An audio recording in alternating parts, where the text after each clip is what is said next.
Okay, we're ready to begin. I'm pleased to introduce Peter Jipsen from Chapman University. Peter and I go way back, and he will be speaking to us today on the structure of residuated po-semigroups as models of the Lambek Calculus and MLL. Thank you, and thank you very much for organizing this fantastic workshop the whole week with all the dissertation defenses. I've seen two of them. I'm looking forward to the last one. It's really wonderful, and the organizers have done a remarkable job. Everything is perfectly organized, and I'm just eating too much fruit, so thank you so much. I want to tell you about some recent joint work with Marta Vilkova. She was visiting Chapman for a couple of months, and I think she's still there right now, but I might see her before she has to leave when I get back. So, yeah, we had some fun because I've always wanted to explore these models. And I'd love to hear from anybody here who has some experience with them. Let's see if this works. Yeah. So we want to look at the involutive PO monoids, partially ordered monoids, what that means as models of MLL, multiplicative linear logic, and examples. Binary relations, sets of binary relations satisfy these axioms, pointed groups, partially ordered groups, but there are other interesting examples, and I'll say a little bit about partially ordered algebras, and in particular residuated partially ordered semigroups. They're quite close to residuated lattices that I've studied for a long time as an abstraction of relation algebras and other substructural logic models. The structure of the finite IPO monoids with the Sugihara component, that's what this is about.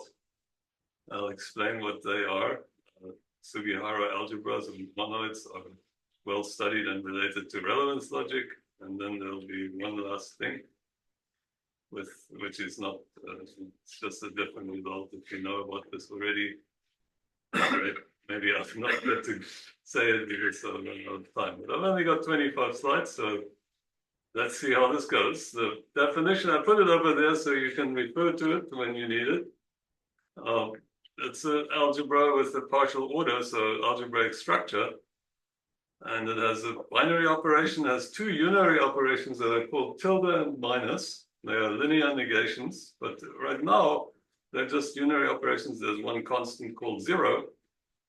The poset axioms are in the background. The binary operation is associative, although some of the things I'm going to say work even without associativity. And then there's this one axiom called lin, which stands for linear negations, but it's not even clear. I mean, they look a little bit, but 0, what is 0? It's not the truth constant. So that's the only axiom that we really have that drives this. Of course, associativity is there as well, but sometimes I won't need it. And so what can you deduce from this axiom? That's really the question. Is it interesting? Even without associativity, we can see that the two unary operations have to form a dual Galois connection, which is pretty simple. So there's a one-line proof, the kind of proof you're allowed to put on a slide. I have a few other proofs, some of which you're not allowed to put on slides, but we'll see. So it's just a simple application of this rule that you start with the minus x in the beginning, then you get both of them here, and then you can pull the x out. And so the equivalence of this with that is exactly that it's a dual Galois connection. And then it's this, if you had the Poisson Galois theory, yes? There's something missing in the middle. Yeah. That's yeah. See, I was jet lagged. I'm so sorry. That's why I wrote it on the board. I hope it's correct. Yes, it's a one-line proof of the mistake in it, but you're paying attention, so that's good. I always tell my students it's good to make mistakes. So there you go. And so what can you deduce from it? That when you combine them, it's a interior operator, right? It's the order preserving, the combination goes down, and whoops, that didn't work.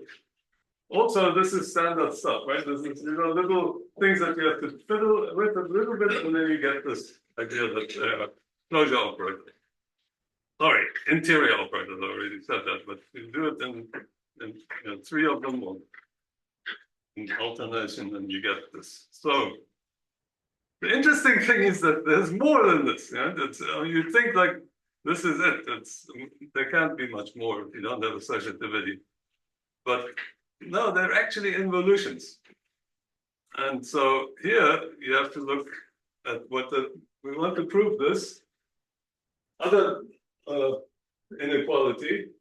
And so I can move this over and it gets a tilde because I'm on that side. And then now, without using associativity, I can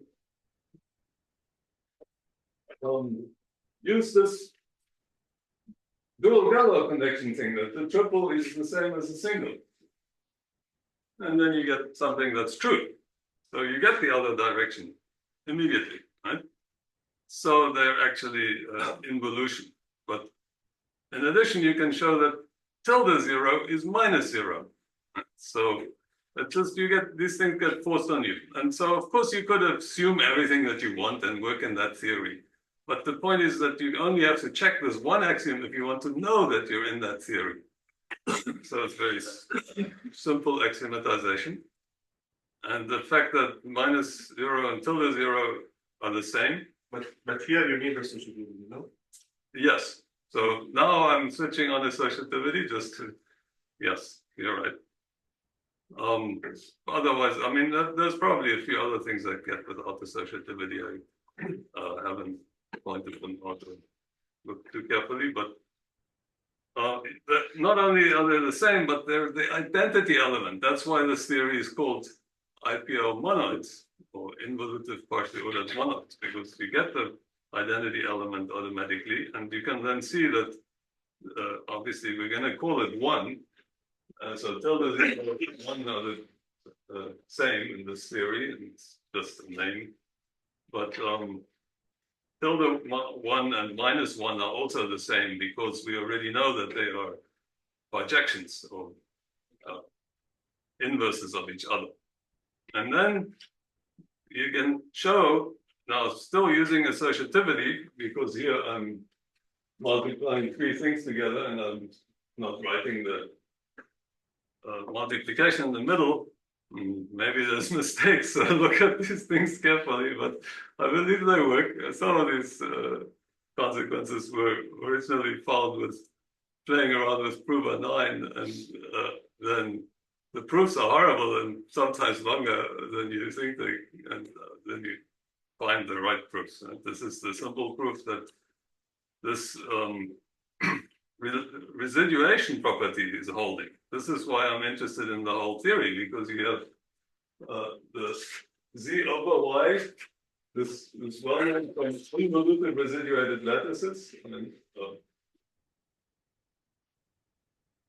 it's very straightforward. Again, one line for each of these arguments, and then it immediately follows from residuation that the multiplication is order preserving. So that one axiom says everything you want to know that you're basically working in models of multiplicative linear logic. We're still non-commutative, we're actually non-cyclic. Cyclicity is the axiom that tilde and minus are the same unary operation. And normally when you talk about multiplicative linear logic, then it's you might assume both of these properties, but I like to avoid them because even for the automated tools, it's easier to find proofs when you don't assume axioms that you might not need. You don't know if you need them when you're hunting for proof, so you can leave out superfluous axioms or try to opt them first, and if you need them, you need them. Usually MLL is given as a sequent calculus, so here it's algebraically with the partial order in the background. It's not a totally algebraic theory because the order is not definable in the algebraic signature, but with a few mild additional assumptions, it becomes definable, but it's still not as good as something like lattices or lattices with operators, because in lattices, the order is not only definable, but it's equationally definable. And here the order, once it's definable by some term, it doesn't necessarily put you into a variety, it just might put you into a quasi-variety, because transitivity of the partial order or anti-symmetry of the partial order are not equational either. That's the more standard notation in some presentations of MLL, but we're going to use tilde and minus because that's what these notes are using. And here's an example with binary relations. If you take any collection of binary relations, capital A, on some set X, if they are closed under composition and under this operation of complement inverse, or complement converse is the other name for it, it's that operation where you take away from the big X squared set, the top binary relation, the inverse of the relation R. That happens to give you a cyclic involution. Or you can take any group. Now, when you want to take a group, then the order is the discrete order. So you take less or equal to as the equality relation. And why do you want a pointed group? Because you get a slightly more general model here. A group would have also worked, because you can also take 0 equal to 1. So you don't have to take a group with an additional constant 0. You can just add that equation 0 equals to 1. But here you get something that's not cyclic, because you can define the tilde and the minus in this way. Now you have to check that this axiom there works, but it's a triviality. You just have to check this one axiom. Groups are associative already. Partially ordered group, that's a structure where you have an order, and that's supposed to be a partial order, right? And then you have a group. And then you say that the multiplication is order preserving, and that will force the inverse to be order reversing. And then you can check that again, you're now looking at a very special IPO monoid. These involutive partial order monoids have finite models. The partially ordered groups, you have a finite model, it's the one element model, and as soon as you have some non-trivial partial order on your partially ordered group, then the fact that groups multiplication has inverse makes that model be infinite, so you don't have any non-trivial finite models. That's why I like the more general theory better, because it has at least some finite model. And in this setting, cyclicity holds, because 0 in this case is 1 inverse, and the inverse operation is actually this linear negation in partially ordered groups. So these are models of MLL, but it's cyclic. Standard examples like the real numbers, or the addition, or the positive rational numbers under multiplication, or positive real numbers under multiplication. All groups are actually partially ordered groups, so I was wrong when I said there's no finite models. I'm sorry.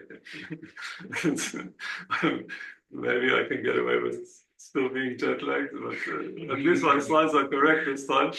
It's when you're doing lattice ordered groups that they are infinite, but the point is that the finite partially ordered groups are actually groups. They cannot be a little bit unordered, they have to be discretely ordered. So we've already seen that. All right, so here are the more logical examples is Sugihara IPO monoids. You take 2 to the n elements and say the A's less than the 0, 1, and then the B's increasing. Or you can take an element away by making 0 equal to 1. So these are just 2 different chains, but now I have to define the operations.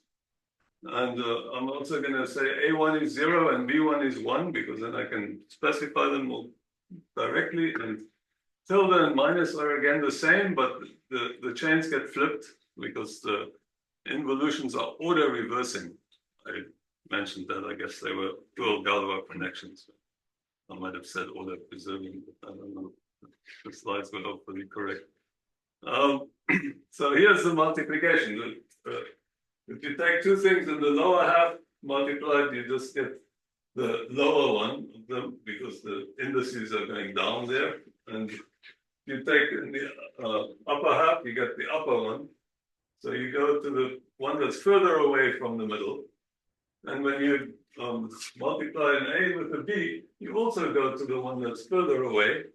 But now you could be equal distance, and then you go to the lower one. So there's a little bit of a bias. The one of the ones A's are below, you get the answer that is A. So did I get that wrong? No, I guess if it's bigger, then it's A for sure, and if it's equal, then it's yeah. It's okay, we're all gonna think through it tonight anyway. Right. Here's the thing, you see, you just have to fix it, but it still works. Okay, but the Sugihara algebras are well understood, and they are usually lattice ordered. And here we're just using, well, Sugihara monoids actually, the ones with the constants included, but without the lattice order. And to distinguish the name, this is going to be called the Sugihara IPO monoid, the involutive partially ordered monoid. And now that shouldn't have any lattice operations in the signature, but it does. It should have the order, and it turns out to be an IPO monoid. If you take two-element version of this, where you just have 0 and 1, you get Boolean algebra. So it's very central to logic. If you have S3, it's Alexander likes to call it the Gaussian-Pratt quantile. It's actually when you have the lattice operations in there, or the join at least. It's also, then it's called this Sugihara monoid, S3. I'm just going to leave out the lattice operations and call it one of these models. Now, let's make some interesting models. Take a group and the subgroup H. Now, any group, right, can be infinite. And we're going to define an algebra A, which is the union of two direct products. You can first take the subgroup direct product with S2, and then the complement of the subgroup direct product with S1. And then you take the union of these two, and you get something that looks like this thing down here.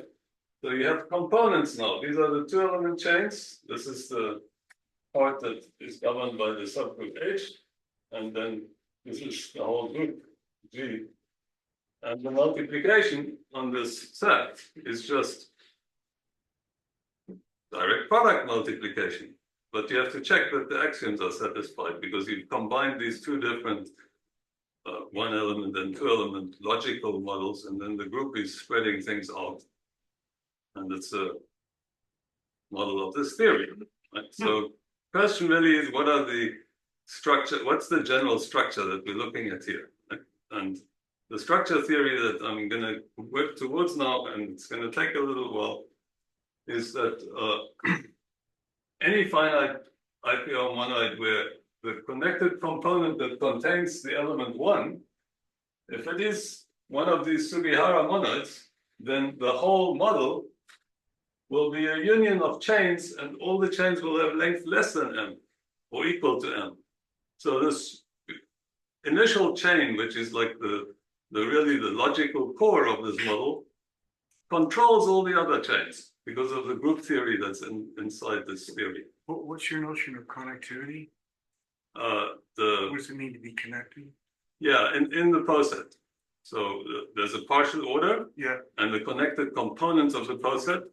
So yes, I will define that in a minute. And the monoid structure, once you pick the group and some subgroups, will be uniquely determined. But It's not, I didn't know these models, so I was surprised to see that they are so heavily controlled by the first part, because when you vary the first part, we know lots of chains, in logic, these are all the fuzzy logics come from chains. If you put a different chain as the first component, like the LoCaD2025 chain, is also involutive. It is by itself an IPO monoid, but then you can have additional chains, but they can be wild. You can have other posets there. It's the Sugihara chain at the beginning that has this controlling effect. And this generalization is closely related to some results that came from completely different kind of investigation by a student of Nick Galatas, Zhao Zhuang, in 2023, wrote a dissertation on unilinear residuated lattices. They are residuated lattices where you have a top and a bottom, and then you have chains in the middle.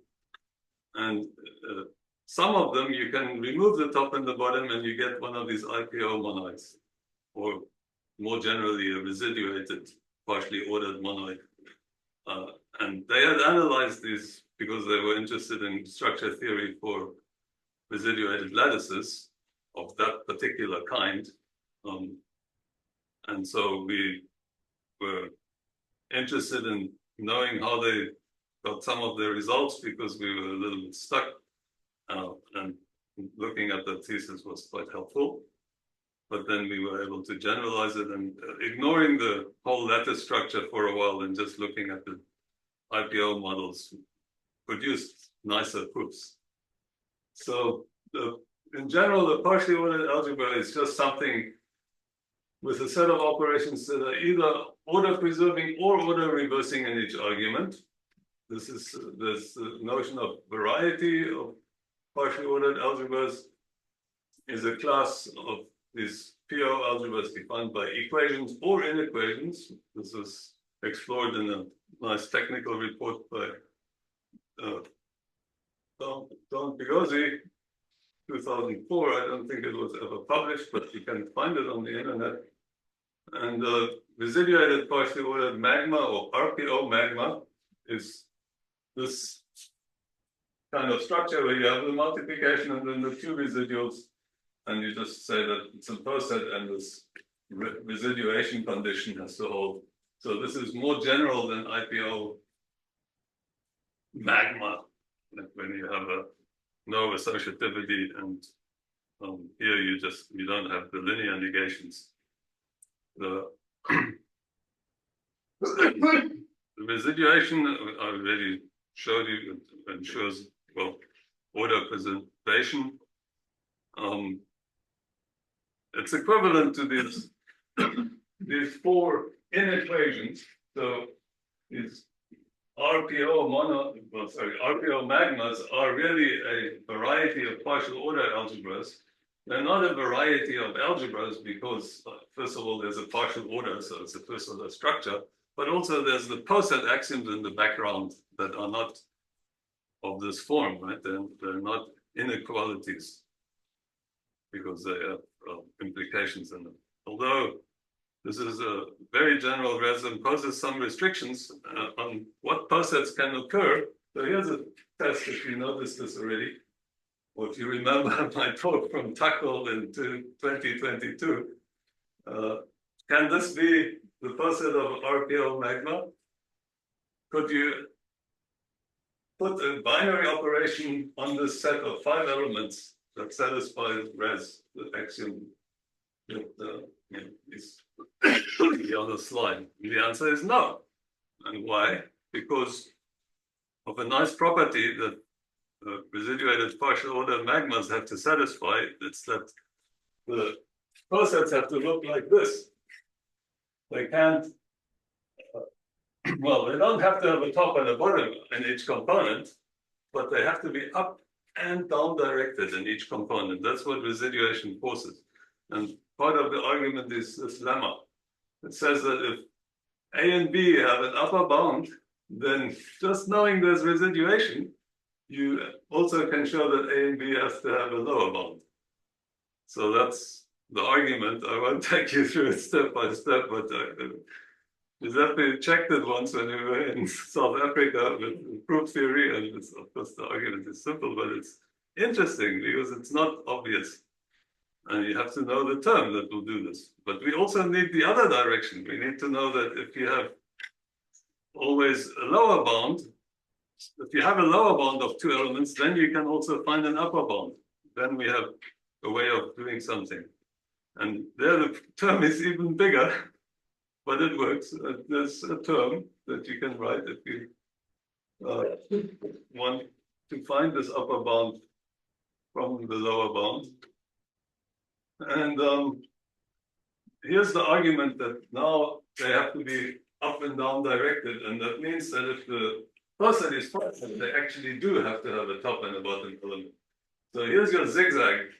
This is the connectivity relation. If you're in the connected component of a poset, it means that your elements are connected by some finite zigzag like this. And we want to show that such a zigzag implies that there must be an upper bound and a lower bound. And it's a picture proof. You look at the first zig going up, let's call it A, C, and B. And then you say, well, I just showed you a lemma that says that if there's a C above, there must be a term called a T that is a lower bound. So now you have changed your zigzag a little bit. And then you go and relabel A, D, and B. That's your zag. And you have the other lemma that says you can flip that one. You get to here. And now you're starting to straighten out your zigzag. And so you just do an induction and you get something that is just like a single peak. And of course, you can also get a single lower one. So I never would have thought this is true, but I saw it from Maze 4 when I was looking at these models. And I was like, well, why is this thing without, the V didn't show up as a component of a poset? And it's, of course, clear that it can't show up. So what posets are possible for RPO magmas? I don't know. In general, I suspect it should be that it's all posets where every component is up directed and down directed, but I don't have a proof. I have this theorem that says if let's call the zigzag relation the relation of being in the same connected component. And for any PO algebra, this relation is a congruence. That's very easy to see because the operations are all either order preserving or order reversing. That's exactly the property you need for having congruence property here. And when you quotient by this connectivity component, it means you're collapsing all your components to single points. So you get an unordered set, but with several elements. And then the residuation condition in an RPO magma becomes this condition, which is the axiom for quasi-groups. This is groups without associativity. And from any quasi-group, if you take a bunch of bounded posets and then you form the disjoint union, you can make a RPO magma. You just have to ensure that the product is always, if you take X and Y in the component AP and AQ, then you make the product be equal to the bottom component in the PQ component, the bottom element in the PQ component, and you define the residuals to be the tops in their respective components that come from what the quasi-group Q is telling you. And then you check that this is really now satisfying the res condition with respect to less or equal to. So if your components have top and bottom, then that's one way to come up with an operation, but maybe somebody can do it in general. Finally, these RPO, if you assume associativity of the binary operation, then we call them Lambek algebras or RPO semigroups, and they are the algebraic models of the Lambek calculus. They have the partial order, which is your sequent separator. And the interesting thing is, if the poset is an anti-chain and you start with one of these Lambek algebras, then you get a group. And I won't put you through this proof, but it's the standard proof that an associative quasi-group is a group. It's an exercise for your master's students or undergraduate students, if you like. It's fun. And maybe there's a mistake in it, then they should find it. But it's not longer than this, at least. So if you start with an RPO semigroup, then you get a quotient, which is a group. So there's group theory in IPO monoids. Now, in an IPO monoid with 0 less or equal to 1, this is a special class, right? Because that doesn't have to happen. 0 and 1 could be incomparable, like in relation algebras. The identity and the complement of the identity, they're not comparable. But in Sugihara monoids, you have this. In the Boolean algebra, you have this.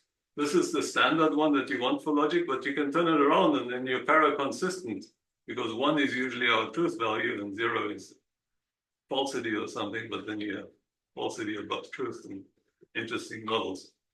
But in these, we can show that the linear negation and the power, any power, commute. And that's not difficult. It's a little induction argument. And yeah, I mean, this is the kind of thing that is easier to prove when you have fewer axioms, because if you look at the proof in Zhao Zhuang's thesis, it's more complicated because they were working with commutativity and 0 equal to 1 and stuff that confuse you, thinking that you have to force this with some additional properties, but it's really just order preservation and associativity that's being used here. And then we can do some fun stuff with this. For a RPO monoid A, the connected component, the components are denoted C sub G, where G is any one of these group elements in the quotient. Now, the identity component CE, CE is the group I call the identity element E, because it's the equivalence class of the identity component. The identity component doesn't have to have the element 1 in it. If your algebra is just a semigroup, there will still be an identity component. This identity component has to be closed under multiplication. So it's not necessarily a sub-algebra, because the linear negations can jump from one component to the next. But in many cases, especially when 0 is less than 1, the linear negations stay inside the first component or the identity component. And so then it will be a sub-IPO, but this is now telling us what the rest of the algebra will look like. Because we have group theory, we can have a notion of order. You pick an element in one of these components, and then you can look what is the order of that element in the standard sense of group theory. And here order means how many times do you have to multiply the element with itself in order to get into the identity component. And it might be infinite, right? Just like your group could be the integers, so it doesn't have to have finite order. But the elements that have finite order, or if your whole model is finite, then of course every element will have some finite order. Comes from that group structure. And now let's look at IPO monoids with a very special property, namely that x is less or equal to 0 or x is greater or equal to 1 for all elements in the algebra. This is true in the Boolean algebra. It's actually true in all the Sugihara chains, because the 0 and the 1 was in the middle, and then there was a's below and b's above. And so it's even true more generally. It's true in what are called conical models, models where all the elements are above or below some element. And, There's nothing that is incomparable to 0 or 1. And in such an algebra, we have a function. So if you take two elements in a component, C sub G, any one of the components, and if that component has order n, first of all, the elements in the component will turn out they all have the same order, but if these elements have the same order n, then that function of raising the element x to the nth power, in general, on all the elements in the component, will be an injective function. And this is the observation that will limit the size of the chains, because you're starting in some chain that is the chain corresponding to the G element, and now you're mapping it into the first, or the unital component chain, and you have to map it in an injective way, because that's what the theory is telling us. And so there will be levels where the other chains are longer, because injectivity, at least in the finite setting, will have that effect. And so the proof, again, is there's a little small inductive step in it. You just have to show that, if you start with x to the n less than y to the n, you can conclude that x must be less or equal to 1. And then you can do it the other way around, and from anti-symmetry, you get injectivity. So, okay. Now we have this theorem that if you are in the finite IPL monoid with the identity component isomorphic to the Sugihara IPO monoid S sub m, then A is a disjoint union of chains with less or equal to m elements, and the multiplication is determined by subgroups of A mod the zigzag relation. Sorry, the period seems to be in the wrong place. And here the proof is only an outline, so this is an aspirational proof. Now you can really check it and see if it's actually going to work, but there's no details. So you start with the group A mod zigzag.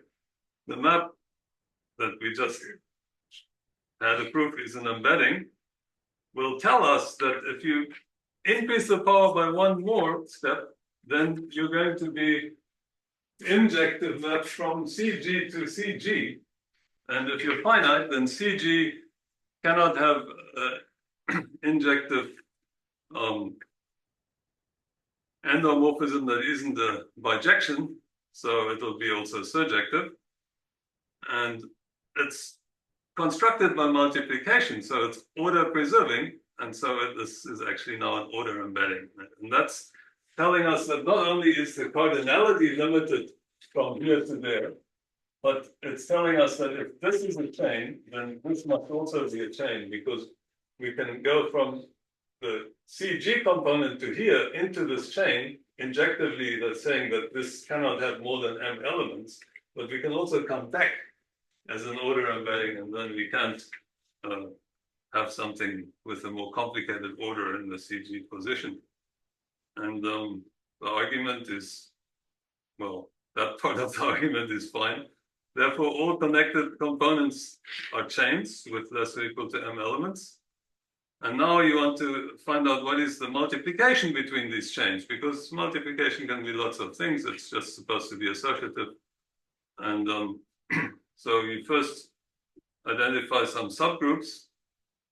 These are the chains of the same length with increasing size form subgroups, and that's a tower of subgroups. And if you know which subgroups you're talking about, then the group structure inside these subgroups will tell you what the multiplication has to do, because everything stays on its own level. That's basically what's going on here. But this is not a full proof. So the algebras can also be constructed using Plonka sums, something I've been talking about for some time now. And this is why we investigated these models, because we wanted to see how these Plonka sums work when you don't just have chains or single component monoids. And these work quite nicely, but I didn't want to get into all the Plonka sum stuff. I still wanted to do one last thing, which is not, yeah, I have time, right? Yeah, so this is not the joint work. This was something I did with Simon Sanchi earlier this year. In February, he came to visit, and we were re-examining the amalgamation property, which is this property that is a little bit categorical. You have two algebras, A embedded in two algebras by F and G, and you want to know if you can, given this data, find an algebra D into which both B and C can be embedded in such a way that the diagram commutes. And you want to do this inside some variety, and then the variety is said to have the amalgamation property, and it has all kinds of nice consequences, which I'm not going to discuss. But amalgamation for residuated lattices, well, what is a residuated lattice? It's an IPO monoid where the partial order is a lattice, and where you also include the lattice operations. So now you can't have several components anymore. Everything is just sitting in one component. But one way to get such residuated lattices is to add a bottom and a top here. And so this would be a particular type of residuated lattice, which is called unilinear, stands for union of linear things, not for single chain or anything like that. Okay, so residuated lattices, do they have the amalgamation property? It's been open for 2 decades or so, probably longer, but we didn't find another printed reference for it. And the commutative residuated lattices are the ones where the multiplication is commutative. And Kowalski and Takamura in 2004 showed that it does hold for all commutative residuated lattices, but there's also many other subvarieties, like hating algebras is a subvariety of residuated lattices. And there's a very classical result by Maximova that she characterized the 8 varieties of hating algebras that have the amalgamation property out of an uncountably many other ones that don't. And well, here's the result, because we sat down and tried our hands one more time at trying to find out whether lattices have amalgamation, and it turns out no, they don't. The residuated lattices fail the amalgamation property because of this little diagram, which was found by doing some Python programming on top of Maze 4. And you had to identify this. This is why it took a while to come up with this answer, because how do you do this? And it requires the join and meet. And here's the argument. You have to check that when you look at these pictures, so first of all, there's some hidden information here. The dots, round black dots, mean that the elements are idempotent. So this times itself is itself, or the identity should have those properties and top and bottom. This is actually the Sugihara chain S3, but now with the lattice operation. This is an embedding of it in some other algebra called B, and this is another embedding in another algebra called C. These are real algebras because the order is definable in lattices. Here's some information about how the multiplication works in this algebra. The rest can be deduced by the fact that multiplication is joint preserving in residuated lattices and up there as well. And then you have to, you have to check that this multiplication is actually residuated. Just by looking at the picture isn't obvious, but it's all checkable. And then you have to go through this argument that Simon found, because the prover 9 of Maze 4 actually just found the diagram for us and said, here, I think you should check this, because the computer said it couldn't find a finite algebra D with which the amalgamation could be done. And it didn't look very far. It could only look to like algebras with 1 or 2 more elements, but it said this is one of the few examples where something doesn't seem to work. And then Simon went to work and found this argument. We tried the prover to find this argument, and only later on we figured out how to make the automated theorem prover verify this. But it's just an argument to contradiction. So solves this problem. So, it was already known that it fails for distributed residuated lattices as well as for lattice-ordered monoids. The proof can be seen to generalized in several ways. So there's a whole slew of varieties that have similar small failures in them, like these examples here, but they're all lattice ordered. Even when you allow involution for residuated lattices, now an example that shows that involuted residuated lattices can fail. But what about IPO monoids? I haven't worked on it yet. It doesn't have lattice operations, so this argument doesn't immediately work. Monoids themselves do fail amalgamation, but the residuation property is a very strong assumption, as I showed you throughout my whole talk. And there's also another niggling open problem. The integral residuated lattices without commutativity also don't seem to want to yield to our insight using base 4. No, there's no failure known yet. So that's it. There's some references, and thank you very much.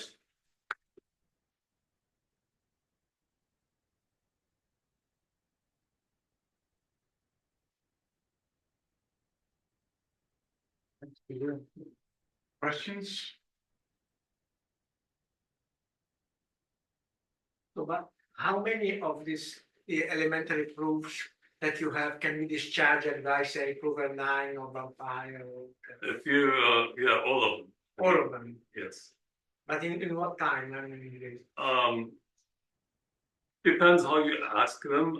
Proven 9 sometimes runs out of memory because it can go down the wrong path, and these things can generate a lot of terms very quickly because the theory is very simple, but if it decides to go an incorrect path, oof, and it's not the state of the art anymore. So why do we still use it? Because it's got a convenient interface, and on the trivial stuff it works, and on the non-trivial stuff nothing works. Right? The technology is pretty hopeless when you ask interesting questions, but you need to ask the simple questions. Sometimes you can, of course, do them by hand because the proofs you get out of these things are useless. Right? You just want to know, is it true? Okay, now let me find the proof myself. But at least you're not wasting your time. Yeah. So much. Well, many of these results, I mean, still holds without associativity. That would be my first question. And the second one is, what about some varieties of residuated lattices with the amalgamation property? Do you know there is a way to capture them? It is known, it is not known. Yeah, there's lots of them that have it and lots of them that fail it. Right? There's uncountably many that fail, I believe, and there's at least countably many that have it. With chains, I mean, there's just an enormous variety of varieties, and so it's. I don't think it'll be classified like the Maximova result. I doubt that. And for the, sorry, what was the first question? How many of these results that you have still there without associativity? Yes, so we would love to know the free algebra. If you don't assume associativity, it should be like a word algebra. It should be possible to say these terms that make the upper and lower bounds are surprising to me, and they, of course, live in this free algebra. And I don't know, there's lots of stuff that residuation forces that doesn't require associativity. So the study of non-associative residuated lattices has not really started. There's a whole group of people that are studying non-associative algebras in Denver, but they are doing more like quasi-groups, not ordered quasi-groups. That's an interesting area. Good questions?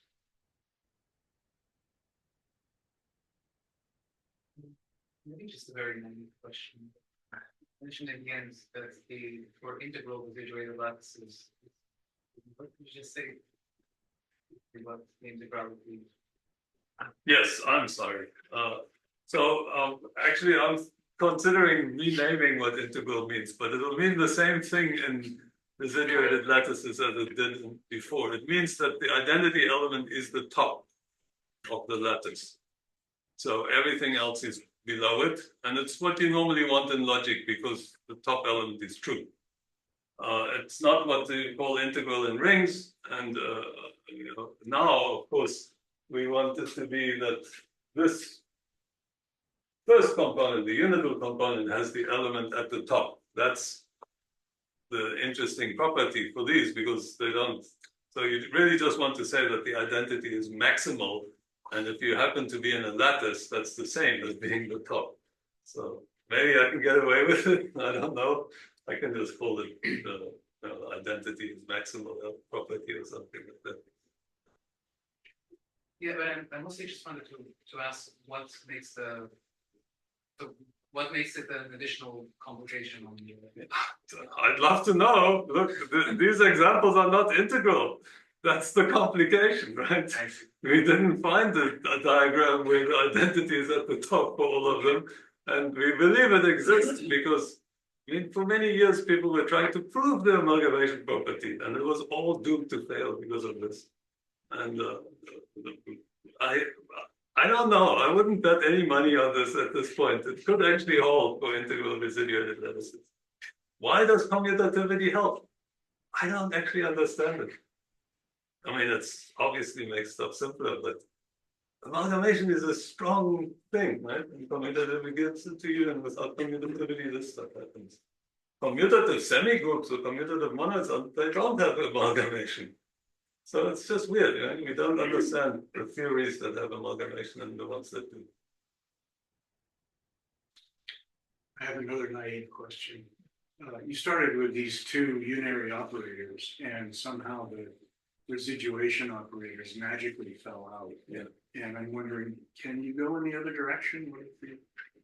Can you get the Yes, unary yes, operators yes. from residuation, for example? Yes. So there are alternative maximizations. Yes. Yes. But right, but there are of course residuated structures where you don't have linear negations. But in general, the nice ones have this property, and these linear negations are, I mean, they're not exactly classical, but they occur they at least undo each other all the time, right? So they have double negation properties like that. So to go the other way, you just have to take tilde x is x under the 0, and minus x is 0 over x. And then you have to say that they need to satisfy the involutive property, and that's the subvariety in which this always lives. Okay. Thanks again. Yeah.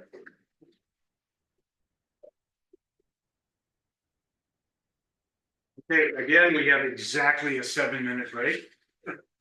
And reconvene sharply at 4 o'clock for the last time.